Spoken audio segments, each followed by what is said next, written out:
તો અમદાવાદમાં પણ આ જ પ્રકારની સ્થિતિ છે। સરખેજમાં ગેસ એજન્સી બહાર લોકોનો જમાવડો જોવા મળ્યો।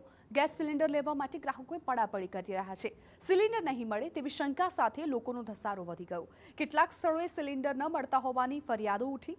નિયમ મુજબ જ સિલિન્ડર અપાઈ રહ્યાનો જય જ્યોતિ ગેસ એજન્સીનો દાવો છે। 30 દિવસ પૂર્ણ થયા હોય તેમને હાથોહાથ અપાઈ રહ્યા છે સિલિન્ડર। સર્વરમાં સમસ્યાને લીધે લોકો પેનિક થઈ રહ્યા હોવાનો દાવો કર્યો। જય જ્યોતિ ગેસ એજન્સીનો દાવો છે કે તેમની પાસે પૂરતા પ્રમાણમાં સિલિન્ડર છે અને નિયમ મુજબ સિલિન્ડર અપાઈ રહ્યા છે। જેમના કેવાયસી અપડેટ ન હોય તેમને સિલિન્ડર નથી અપાઈ રહ્યા। લોકો સંગ્રહખોરી ન કરે તે માટે 30 દિવસનું બુકિંગ થયેલાને જ સિલિન્ડર આપવામાં આવી રહ્યા છે।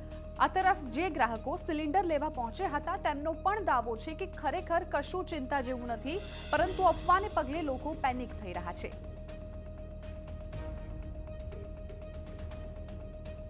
છતાં મને પણ એમ થાય કે એક બાટલો તો ઘરમાં હોવો જ જોઈએ। ના કરે નારાયણ યુદ્ધ વધારે થાય તો એના માટે બધા કસ્ટમર કરી રહ્યા છે।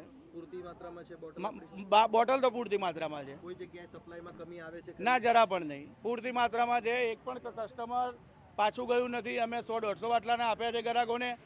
એમાં મોટાભાગના બુકિંગ પણ છે અને કેવાયસી ના થયું હોય એને નથી આપ્યા। 30 દિવસ ના થયા હોય, 15 દિવસે આવ્યા હોય એને નથી આપ્યા। બધા જ ગ્રાહકને આપ્યા છે બાટલા। પણ આ યુદ્ધના કારણે એવી અફવાઓ બધી ફેલાય કે ભાઈ નહીં મળે તો એમ, એટલે બધાને એમ થાય કે ભાઈ આપણી જોડે મહિનો થઈ ગયો છે તો આપણે કાયદેસર જે નોંધવાની પ્રક્રિયા બંધ હતી એટલે આપણે ડાયરેક્ટ અહીંયા આ લોકો પાસે લેવા આવ્યા એમ કે ભાઈ ગેસના પૂરા હા મળી જાય।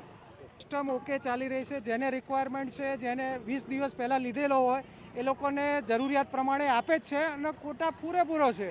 ખાલી પબ્લિકને થોડી જે વ્યુમર ફેલાયું છે એના હિસાબે જ છે, બાકી સ્ટોક છે। અત્યારે આપ જોઈ શકો છો કે ગાડીમાં ઓલરેડી 100 બાટલા પડેલા છે, 50થી 100, એટલે પબ્લિક આવે છે એમ એ રીતે મળતા રહેશે। એટલે કોઈ ખરેખર પબ્લિકે પેનિક કરવાની જરૂર નથી।